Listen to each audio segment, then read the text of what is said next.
They mistook pressure for power, and that mistake sits at the center of everything that followed. In their minds, pressure was a weapon. If enough people spoke at once, if they closed the space around her, if they leaned in and raised their voices, control would naturally shift to them. They believed dominance came from numbers, from proximity, from making someone feel watched and cornered.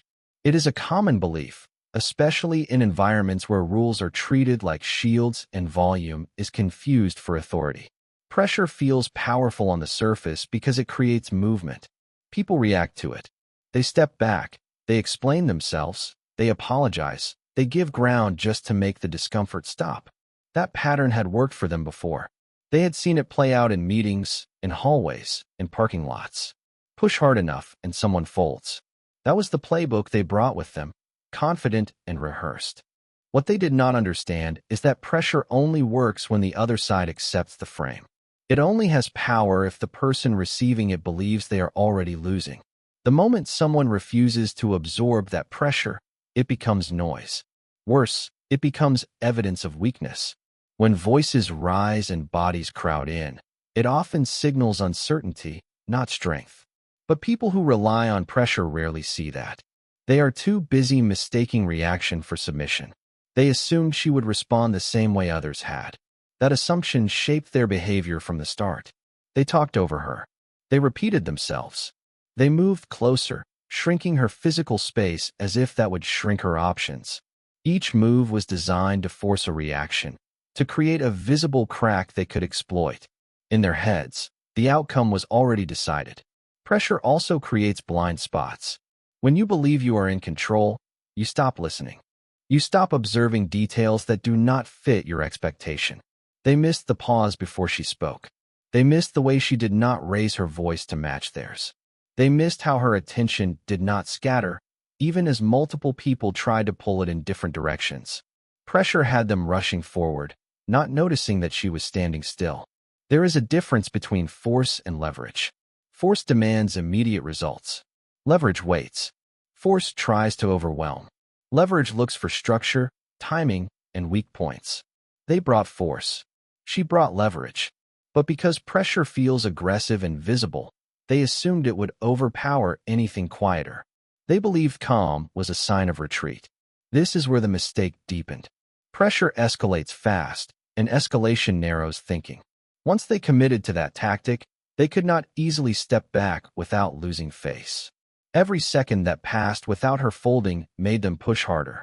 Louder words. Sharper tones. More bodies leaning in.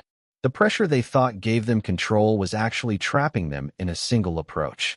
Meanwhile, pressure gave her something valuable. Information. Every interruption showed who was impatient. Every repeated accusation showed what they were trying to force. Every step closer showed insecurity. Pressure reveals intent. It exposes priorities. It leaves patterns behind. Someone who stays calm under pressure gets to read those patterns clearly. They believe power looked like motion. She understood power often looks like restraint. Pressure requires energy. It drains the people applying it faster than the person resisting it, especially when that resistance is quiet and deliberate. The longer they pushed, the more invested they became in winning quickly. The more invested they became, the less flexible they were. They also underestimated how pressure can unify the person receiving it. Instead of splintering her focus, it sharpened it. Instead of making her defensive, it clarified her position. Pressure stripped away distractions and left only the core issue. That clarity is dangerous to people relying on intimidation because it removes confusion, and confusion is often the real weapon. In their minds, power meant making someone uncomfortable. They never considered that discomfort could be tolerated or even used. They assumed everyone shared the same breaking point. They never asked themselves what happens if the pressure does not work. They had no plan for that scenario because they did not believe it was possible. By mistaking pressure for power, they gave away their advantage before they realized they had won. They showed their hand early. They revealed their urgency. They exposed the limits of their authority. All while believing they were tightening their grip, they were actually defining it, making it visible and predictable, leaving no doubt about where they stood and how they operated. locking themselves into a strategy that depended entirely on her reacting the way they expected, on her accepting their version of control, on her believing that being rushed from both sides meant she had already lost, on her confusing noise with dominance, proximity with legitimacy, and pressure with real power. The rush was planned, the outcome was not, and that difference mattered more than anything else in the room. What unfolded did not happen by accident. Every step, every position, every voice that spoke first had been decided ahead of time. They did not simply react to her presence. They arranged themselves for it. The timing, the approach, even the way they closed in from both sides carried the marks of preparation. This was supposed to be controlled, efficient, and final. Planning creates confidence, and confidence can look like certainty. They walked in believing the hardest part was already done. When people rehearse a confrontation, they imagine compliance, not resistance. They picture the other person backing down, stumbling over words, searching for an exit. Their plan was built around that image. Once the rush began, everything was supposed to move fast, leaving no room for hesitation or counterthinking. But planning without adaptability is fragile. A plan assumes cooperation from reality. It assumes the variables stay within range. The moment one variable refuses to behave, the whole structure starts to wobble. Their plan depended on her reacting emotionally, on her becoming flustered, on her trying to defend herself too quickly. When that did not happen, the plan lost its rhythm. The rush itself was meant to overwhelm. Coming from both sides creates confusion. It splits attention and compresses space. It signals that there is no clear path forward or backward. This tactic works best when surprise is intact, but surprise fades quickly when the target does not panic. Instead of freezing her, the rush clarified the situation. It showed her exactly what they were trying to do and how far they were willing to go. A planned rush leaves little room for listening. Once it starts, everyone involved has a role to play. Someone leads the accusations. Someone reinforces them. Someone stands close enough to apply physical pressure without crossing a line. Each person waits for their cue. When the plan begins to fail, no one wants to be the first to break character. That hesitation is costly. They had no contingency for calm. There was no script for silence. No fallback for someone who did not argue back. The more she refused to match their pace, the more obvious it became that their preparation was narrow. Planning had made them rigid. They were following steps instead of reading the room. The outcome slipping away did not happen all at once. It happened in small moments. A pause that lasted too long. A look exchanged between two of them that asked a question without words. A repetition of the same point because nothing new was happening. These were signs of a plan running out of momentum. The rush also exposed hierarchy. Planned actions depend on leadership, even if it is unspoken. When things go wrong, people look for direction. In that moment, no one stepped forward with a new approach. No one slowed it down. No one adjusted the angle. The plan had created followers, not thinkers. Planning can create the illusion of inevitability. They believed that because they had decided how this would go, it would go that way. But reality does not honor intentions. It responds to behavior. Their behavior became predictable the longer they stuck to the plan. Predictability is a gift to someone paying attention. She could see the structure behind the rush. She could tell who was driving it and who was just filling space. She could sense where the confidence was real and where it was borrowed. The more they leaned into the plan, the more information they handed her. The failure of the outcome was not dramatic at first. There was no sudden reversal, just a gradual realization that the planned ending was no longer reachable. The rush that was supposed to close the situation had opened it instead. It forced them to stay engaged longer than they wanted. It created witnesses. It raised stakes they had not prepared for. A plan that relies on speed loses power when time stretches. The longer it drags on, the more cracks appear. Voices lose sharpness. Angles lose precision. People begin to improvise poorly. That is when a planned rush turns into an exposed one. They had planned how to start, not how to finish. They had rehearsed dominance, not resistance. The outcome required flexibility, restraint, and timing. None of those were part of the plan. Once the rush failed to deliver immediate results, the only thing left was momentum without direction, Pressure without effect, action without control, a sequence of moves that kept going because stopping would mean admitting that preparation alone does not guarantee power, that planning is only as strong as its ability to change, and that rushing someone is not the same as defeating them. Silence became her advantage the moment the noise started working against them. In a space filled with overlapping voices, silence stood out more sharply than any raised tone. While they spoke quickly and often, filling every pause with words, she left gaps. Those gaps unsettled them. People who rely on control through speech are uncomfortable when their words do not provoke an immediate response. Silence denies them feedback. It forces them to keep talking, and the more they talk, the more they reveal. Silence slowed the pace.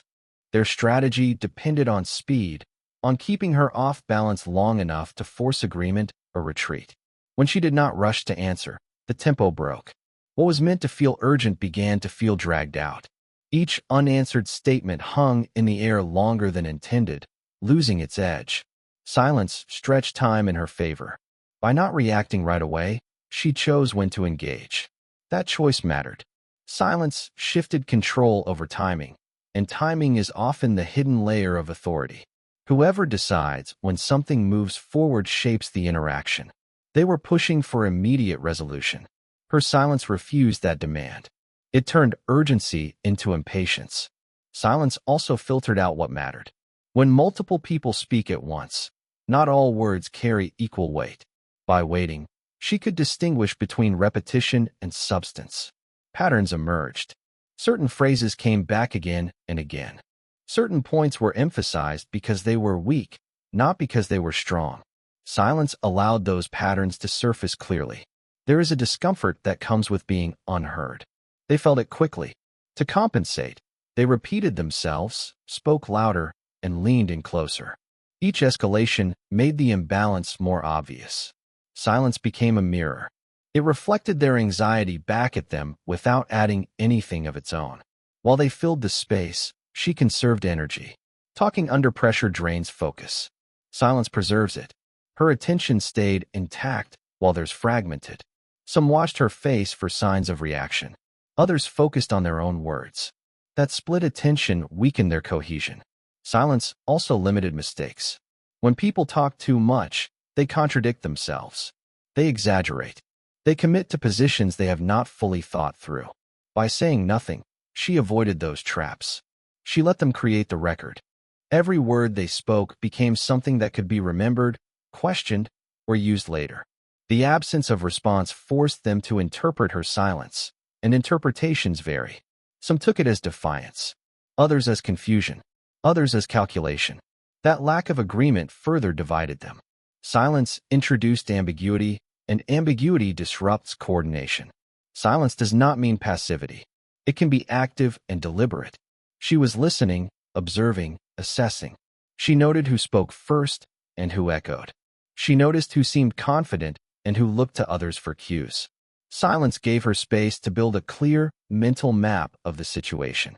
They underestimated how unsettling quiet can be. People expect resistance to look loud.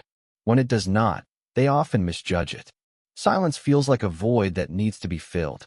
They rush to fill it, not realizing they were giving up leverage with every word. Silence also drew attention. In a heated exchange, the quiet person becomes the focal point. All eyes return to them eventually. That focus amplifies the impact of anything they do say. When she finally spoke, her words carried more weight because they were not competing with constant noise. The longer the silence held, the harder it became for them to reverse course. They had committed to the idea that she needed to be pressured. Admitting that silence was changing the dynamic would mean acknowledging a miscalculation. Instead, they doubled down, reinforcing a tactic that was losing effectiveness. Silence revealed confidence without display. It suggested that she was not in a hurry, not afraid of the moment stretching on. That calm contrasted sharply with their urgency. The comparison was not flattering to them. By withholding her voice, she controlled the narrative flow. She decided what would be addressed and what would be ignored. Silence is selective. It allows certain things to fade while others stand out. The things she chose not to respond to lost relevance. The things she eventually addressed became central. Silence turned their pressure inward. Instead of focusing on her, they became aware of each other, of how they sounded, of whether they were going too far or not far enough. Coordination gave way to self-consciousness. What they saw as an empty space was actually a shield. Silence absorbed their force without reflecting it back. It took away the friction they expected. Without that friction, their push had nothing to work against. Silence did not challenge them directly. It simply waited, letting their own momentum carry them forward until it began to unravel, until the noise no longer felt powerful, until quiet became the strongest presence in the room. One calm decision changed the balance, and it did so without spectacle or announcement. There was no dramatic gesture, no raised voice to signal a turning point. The shift happened internally first. In the middle of pressure, noise, and movement, she chose not to react the way they expected. That single choice redirected everything that followed. Calm is not the absence of tension. It is the decision to not let tension dictate behavior. In that moment, she recognized that reacting emotionally would only strengthen their position. They were waiting for defensiveness, for anger, for hurried explanations. Calm denied them that fuel. It turned their urgency into something they had to carry alone. The decision was simple on the surface, but complex in impact. Stay still. Stay clear. Stay deliberate. That choice slowed her breathing, steadied her posture, and kept her voice measured when she did speak. Physical calm reinforced mental calm. Each fed the other, creating a stable center in an unstable situation.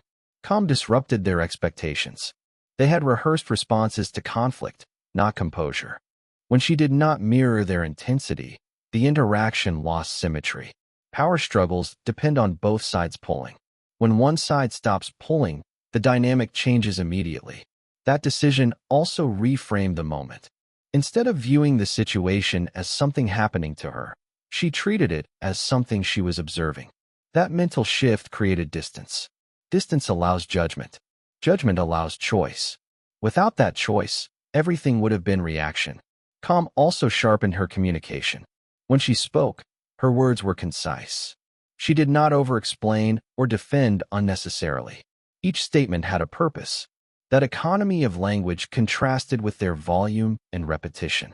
Less began to sound like more. The balance changed because calm altered the flow of energy. They were expending it rapidly, leaning forward, speaking over one another, escalating to maintain momentum. She conserved hers. Energy imbalance matters. The side that burns faster loses endurance. Calm also affected perception. Observers tend to associate composure with credibility. Someone who appears unshaken under pressure often seems more trustworthy than those applying it. Even without taking sides, people noticed that contrast. The room subtly adjusted its attention. The decision to remain calm also limited escalation. When emotions rise on both sides, situations spiral. By refusing to escalate, she capped the intensity. There was a ceiling they could not break through without looking unreasonable. Calm imposed boundaries without stating them. This choice did not mean compliance. Calm does not equal agreement. It allowed her to say no without sounding defiant. It allowed her to question without sounding defensive. Tone matters as much as content, and calm shaped both. They underestimated how contagious calm can be. While some grew more agitated, others slowed down. Voices dropped slightly. Movements became less sharp. Calm introduced friction into their coordination. Not everyone could maintain high intensity when faced with steady resistance. Calm also protected her from making concessions under stress. Pressure often forces people to give up ground just to escape discomfort. By staying calm, she could evaluate each demand on its merits. Nothing slipped through in a moment of panic. The decision reinforced her authority over herself. That internal control mattered more than any external control they attempted to assert. Authority that begins internally is difficult to undermine. It does not depend on permission. Calm changed how time felt. Moments that could have felt rushed instead felt deliberate. That altered pacing allowed her to respond rather than react. It also made their urgency stand out more clearly. This decision did not solve everything immediately. It did not silence them or reverse their stance. What it did was shift the ground beneath the interaction. They were no longer steering the encounter. They were responding to someone who was not playing their game. Calm stripped away theatrics. Without emotional reactions to feed off, their tactics looked heavier, more obvious. Pressure without visible effect starts to look like overreach. One calm decision created a reference point. No matter what followed, she could return to that state. It became an anchor. Every time they tried to provoke a reaction, the contrast grew sharper. Balance is often misunderstood as equal force.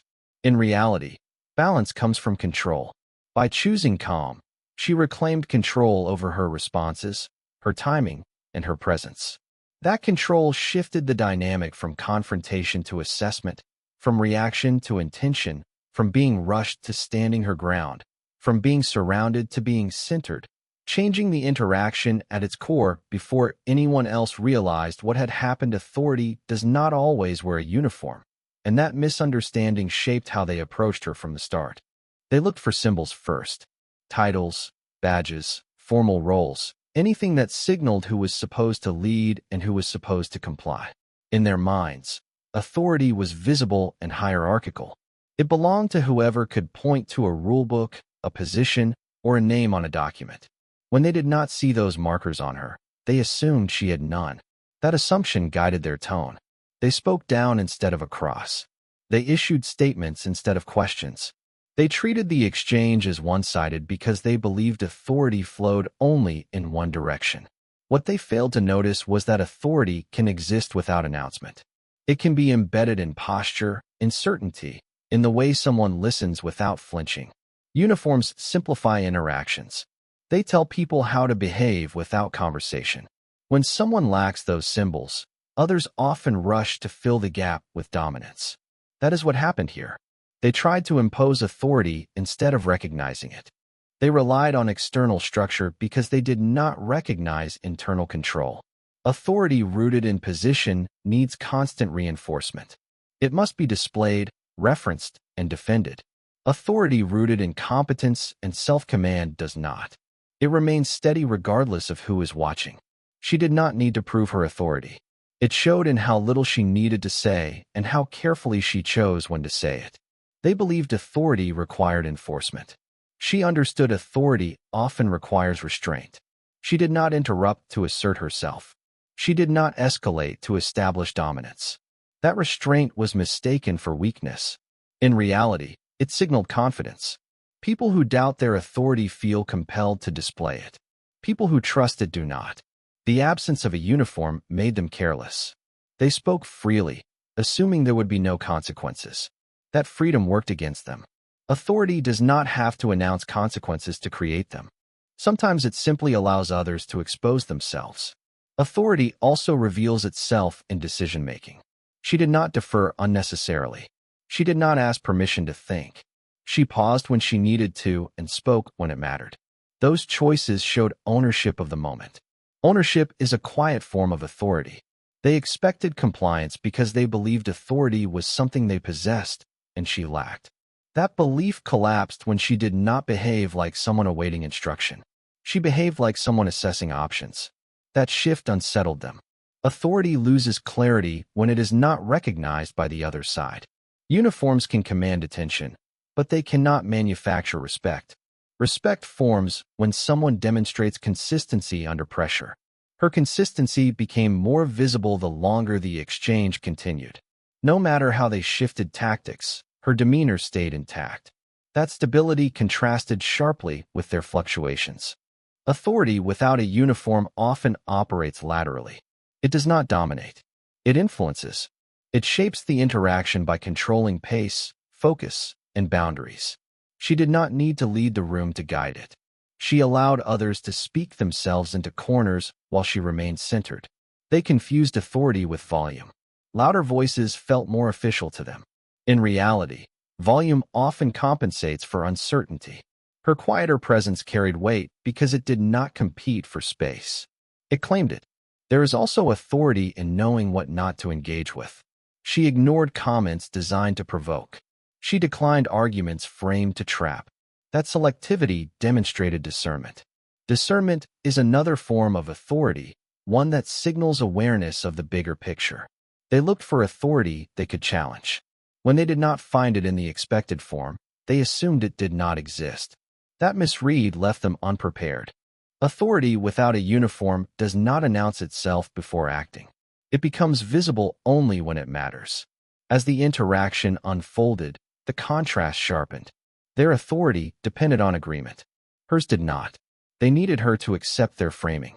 She did not. That refusal quietly undermined their position. Authority also shows in how someone handles uncertainty. She did not rush to close the situation. She allowed ambiguity to exist. That patience suggested confidence in outcome rather than fear of delay. People in authority are rarely afraid of time. They tried to assert control through procedure. She navigated through understanding. Procedure enforces rules. Understanding anticipates moves. She stayed one step ahead because she was not bound to display authority, only to exercise it. By the time they realized authority does not always come labeled, the dynamic had already shifted. They were reacting to someone they could not categorize. Without a uniform to focus on, they struggled to decide how to proceed. Authority, when stripped of symbols, becomes unmistakable in behavior. It shows in steadiness, in judgment, in restraint, in timing.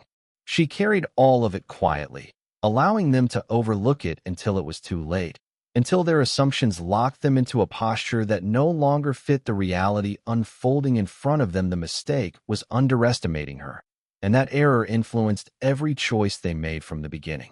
Underestimation is rarely neutral. It shapes tone, timing, and tactics. When people believe someone poses little risk, they act casually, speak loosely, and commit fully to strategies that would never be used against a perceived equal. That false sense of safety defined their approach. They assumed she lacked leverage. No visible rank. No obvious backing. No outward signs of influence. That assumption allowed them to move aggressively without caution. They believed there would be no pushback worth worrying about. Underestimation gave them confidence without discipline. When someone is underestimated, others reveal their true habits. They cut corners.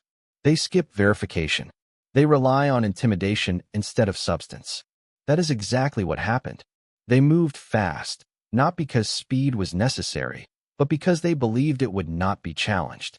Underestimation also narrows vision. They did not look for nuance in her responses.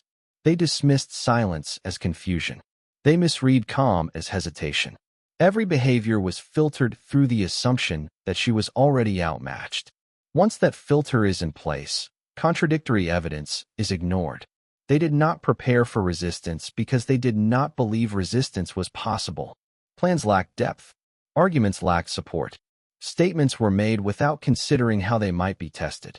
Underestimation stripped their actions of precision. She noticed the gap immediately. The way they spoke, the way they positioned themselves, the way they repeated points instead of strengthening them. Underestimation is visible to the person on the receiving end. It tells them they are not being fully accounted for. Being underestimated can be an advantage when recognized early. It lowers expectations. It invites overconfidence. It creates openings. She did not rush to correct their perception. She allowed it to stand. Letting others misjudge you can create room to maneuver. They revealed priorities without realizing it. They showed what they cared about most and what they ignored. Underestimation made them transparent. They were not guarding information or managing impressions. They believed there was no need. Underestimating someone also affects patience. They expected quick compliance. When that did not happen, irritation set in. That impatience exposed cracks in their composure. They began to press harder, not smarter. They failed to ask questions that might have changed their understanding. Questions require humility. Underestimation discourages it. They assumed they already knew who she was and what she could do. That assumption blocked learning. Underestimation distorts risk assessment. They took chances they would not have taken otherwise. They spoke in ways that created liability. They escalated without securing advantage. Each risky move compounded the original error. She stayed observant. She tracked who underestimated her most and who began to hesitate. Underestimation rarely holds uniformly across a group. Doubt appears first in small gestures, glances, pauses. She noticed those shifts and adjusted accordingly. The longer the interaction continued, the more costly underestimation became. Correcting it would require them to change posture, tone, and strategy. Doing so publicly would mean admitting they were wrong. Pride resisted that adjustment. Underestimation locked them into behavior that no longer fit the situation. They could not suddenly become careful without revealing fear. They could not retreat without losing credibility. The initial misjudgment narrowed their options. She used their assumptions as cover. While they focused on control, she focused on clarity. While they tried to dominate, she assessed. Underestimation gave her space to think several steps ahead. The danger of underestimating someone is not that they might surprise you. It is that you stop protecting yourself. You expose weaknesses you would normally conceal. You rely on shortcuts instead of sound decisions. They never recalibrated. Even as signs mounted that she was not what they thought, they clung to the original narrative. That stubbornness turned a misjudgment into a failure. Underestimation is often rooted in bias, habit, or arrogance. Whatever its source, it blinds people to capability. It makes them loud where they should be quiet and fast where they should be careful. By the time they realized she was not overwhelmed, not confused, not powerless, the opportunity to change course had passed. The mistake had already shaped the field. Every move they made afterward was constrained by the choices born from that first underestimation, by the confidence they could not withdraw, by the tactics they could not reverse, by the assumptions they could not admit were wrong.